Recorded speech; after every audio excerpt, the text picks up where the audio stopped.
Cross was unlocking his bike in the shelter outside the major crime unit in Bristol when he heard a noise behind him. He turned, expecting to see maybe a stray cat or dog, but instead found a woman crouching in the corner of the racks eating a sandwich. He had seen this woman before. She had been sitting in the reception of the MCU for the past 3 days. On one occasion he had seen her talking to the desk sergeant. She had seemed quite calm, gently spoken, as if whatever it was she was there for was being dealt with.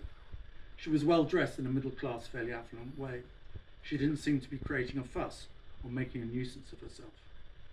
After 3 days of walking past her, Cross had determined to talk to her and find out what the issue was. But she wasn't in reception as he left that day, so he assumed that it had been dealt with.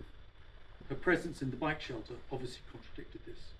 She had left the building, yes, but she hadn't left per se. His previous curiosity was now doubled by her apparent dogged determination not to leave. She was bedraggled, her hair and clothes wet from the incessant rain they'd had that afternoon. Wet rain was how his partner D.S. Josiotti had once described it. When he had asked her whether or not rain was not by its very nature always wet, she explained that she meant the kind of rain that fell in large voluminous drops. Drops so large they were almost impossible to avoid, as if there was a giant leaky tap in the sky. This woman's dishevelled appearance wasn't helped by the fact that she had tied the plastic carrier bag in which she had brought her lunch round her head as a makeshift rainproof scarf. She had brought her lunch with her every day for the past few days. She had planned her visits and was organised, obviously anticipating a lengthy wait, he remembered thinking. He had also noticed that she made her sandwiches with baguettes, not sliced white bread. He took this as a further sign of her being middle class, though he was sure that Ozzy would call him a snob for such an observation. She looked like she was in her late 60s. He stopped unlocking his bike when he saw her. She said nothing, nor did he. He was never very good at initiating conversation, unless he was conducting an interview, in which case he realised it was a fundamental requirement. However, it occurred to him that as he had been intending to talk to this woman when she was inside anyway, he probably shouldn't wait for her to speak first. "What are you doing in here?" he asked. "Keeping out of the rain," she replied quietly. "Wouldn't that have been more efficiently achieved if you had stayed inside?" Wasn't an unreasonable question, he thought. "They asked me to leave," she said. "Why?" "Because they obviously think I'm a nuisance and don't want to have to deal with me." "Well, that would be because this isn't actually a police station. The police station has to deal with everyone. I can tell you where the nearest one is," he replied. "I've already been there. I've been to all the local police stations, and they sent me here.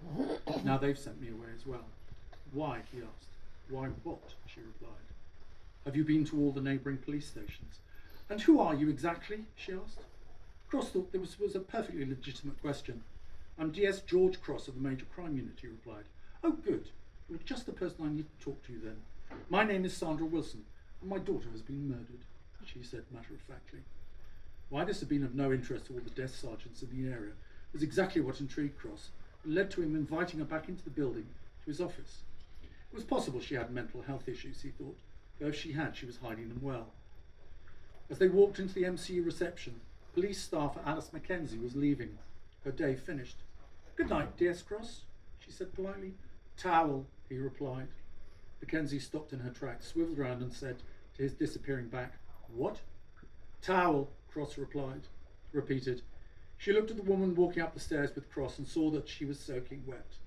She sighed and went back into the building in search of a towel. She had become used to his often peremptory sounding instructions by now, and didn't take offence most of the time. She couldn't help smiling though as she heard the desk sergeant calling after Cross futilely. He was presumably wondering what Cross was doing, taking the woman who had been sitting in reception for the last 3 days, and who he himself had escorted off the premises at lunchtime, back into the building. This was classic Cross. He was Marmite to most of his colleagues at the MCU. They either liked him or loathed him. There was no in between. He often came across as rude, difficult, or plain obtuse, but it wasn't intentional. George Cross was on the spectrum, which sometimes made him a little challenging to work with, but it was also his gift. It was what made him an extraordinary detective.